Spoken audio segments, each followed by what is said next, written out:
अच्छा, फिर मैं पुरुषार्थ यहां ही जाओ, यहां ही जाऊंगा, यहां जाऊंगा, ये करूंगा। और फिर दरवाजे के बाहर गया वहां, क्योंकि वो भी तो दरवाजा है ना, है कौन सा है? प्रदर्शनी में गया तो वहां भी तो दरवाजा है ना, ये क्यों लगाया? गर्भ जेल का भी दरवाजा है, तो बाहर निकलते हैं। तो ये भी प्रदर्शनी से बाहर निकलते हैं, वहां की वहां रही। परंतु फिर भी बाबा कहते हैं कुछ न कुछ तो असर जरूर पड़ता है। तो उसका रिजल्ट क्या होगा? आगे चल करके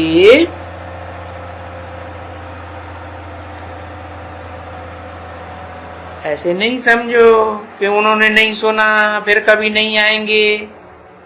नहीं, तुम सोचते हो हम इतने को समझाते हैं। नहीं, थको मत। है ये नहीं समझो कि नहीं सुना, फिर भी कभी आएंगे जरूर। मत समझो कि कभी नहीं आएंगे, कि हमने इतने को समझाया। नहीं, फिर भी आएंगे, और आएंगे और आते ही रहेंगे। और ये वृद्धि होती ही जाएगी झाड़ की।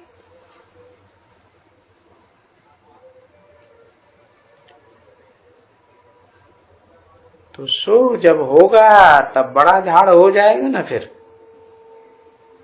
तो सबको खींचेगा। ये तो ढेर के ढेर इनके ये संस्था में जाते हैं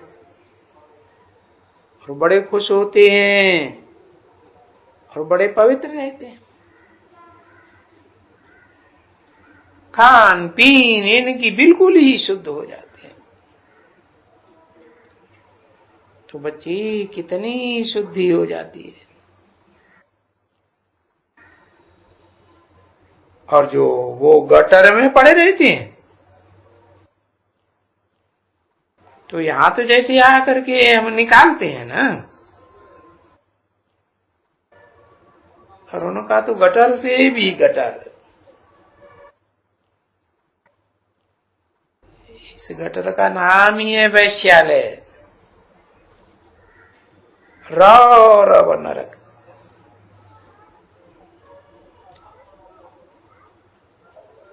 तो उसको क्या कहेंगे?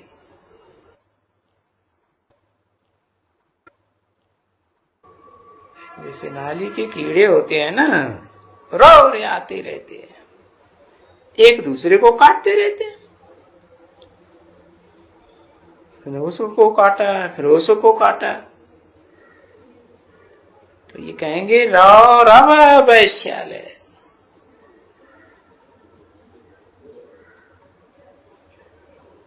रौरव इसलिए कहते हैं अति का रौरव। और गरुड़ पुराण तो बच्चों ने, कई ने तो, बच्चों ने तो सुना हो, बुजुर्गों ने तो सुना होगा, या बुढ़ियों ने सुना होगा।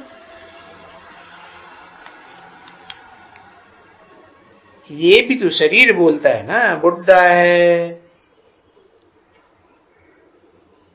तो इसने भी ये सब सुना है। गरुड़ पुराण, ये पुराने जो भी हैं ये सभी सुनते थे। तो उसमें रोचक बातें बहुत हैं। तो बाप समझाते हैं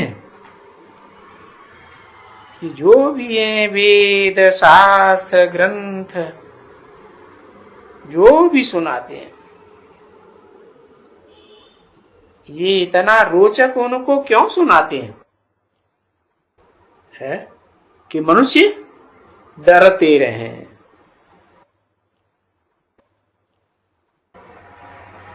तो वो उस गरुड़ पुराण से ही निकला है क्या कि मनुष्य 84 लाख योनियों में जाता है, बिच्छू बनता है, टिंडन बनता है, नागबलाएं बनता है।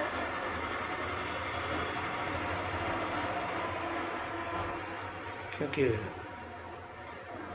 उसे वैसे वैतरणी नदी में दिखाते हैं ना कि वो देखो है वो कितने गोते खाते रहते हैं सभी। मनुष्य भी वहां गोते खा रहे हैं तो वो बिच्छू टिंडन भी।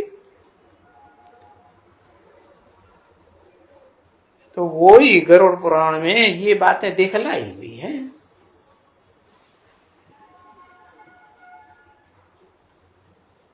ये जो 84 जन्म की बातें ये सिद्ध करने के लिए गरुड़ पुराण बनाया हुआ है।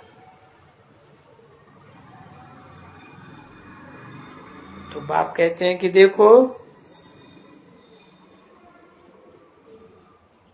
कि मैं तो ऐसी अच्छी विषय वैतरण नदी से निकाल करके तुमको क्षीर सागर में भेज देता हूं। किसको? और कोई को नहीं, तुमको।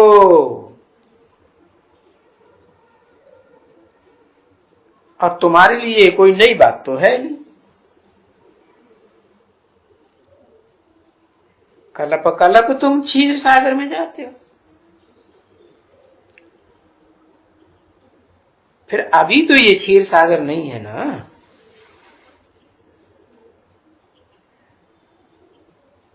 पीछे बोलता है तुमको सुखधाम में, क्योंकि ये नाम बच्चों को बहुत सहज लगता है। सुखधाम सिमरने में भी बहुत सहज, याद करने में भी सहज।